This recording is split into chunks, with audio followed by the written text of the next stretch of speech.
Today, celebrating my 100th trampoline that I put together as a professional installer, I'm going to show you the tips and tricks and the things that you need to successfully and quickly assemble a trampoline with no issues and cut the time in half.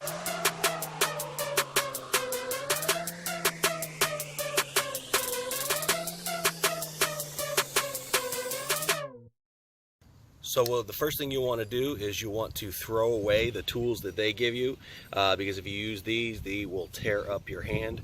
Depending on the model, you're going to want to have a ratchet set that you can use with your impact.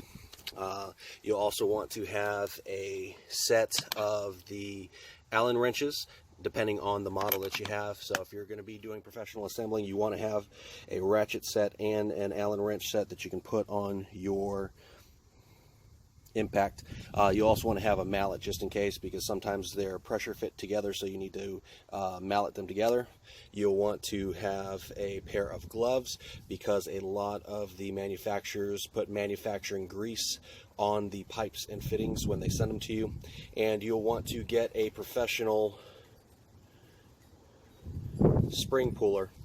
This one here, if you use it, it's going to tear up your hands by the time that you're done using it. This one here, you can hold on to it tight. It's not going to give you any calluses or any blisters. And the great thing is when you have a spring that won't go down, you can actually hit it down. So it really helps really well. You can also get one like this. This works pretty well, but you can't really hit the springs down. So those work really, really good. You'll also want to get this wrench here so that you can go ahead and hold on to the nuts when you're using your impact to be able to get them on quickly and securely. You want to make sure you also get yourself a tote bag to be able to put your springs in so that you can quickly and easily put the springs on without having to go back and forth to the box to get them. Okay, and when you are putting on the pole toppers, there's going to be two sides. There's going to be one side with a screw, one side with a hole. You always want to put it over the cap and put it down this way.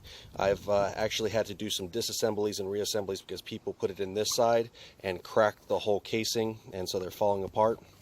Also, when you are putting it into the netting, there's a secret to make it quicker, because once you get it on top, it's going to be really hard. So you see how there's a hole here. You're going to want to first put the screw through the hole, then put the cap on top and put the screw through it. Just like that. Now you see here how it's super windy outside. One other thing that you're going to really want to do is you're going to want to put stakes through the base, at least one heavy-duty stake through each one of the bases, because these trampolines will have the tendency to pick up and fly over your neighbor's fence. So you might have your trampoline over there, but it's supposed to be in your backyard.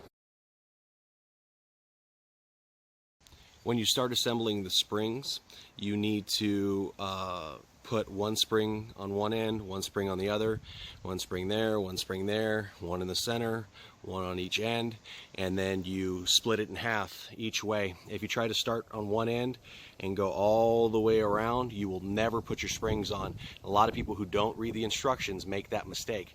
So whether it's round or it's square, you need to half it again, half it again, half it again with your springs, so that there's equal tension on all sides. Once you do it half, like 6 times, half and half, half and half, half and half, half and half, then you can start from one end and go all the way around. So make sure you don't make that mistake. So here is the 100th trampoline that I have assembled, and hopefully this information was helpful. If it was, smack that big thumbs up. Make sure you subscribe, and make sure you hit the bell button if you want to hear some more updates from us when they come out. Thanks for watching.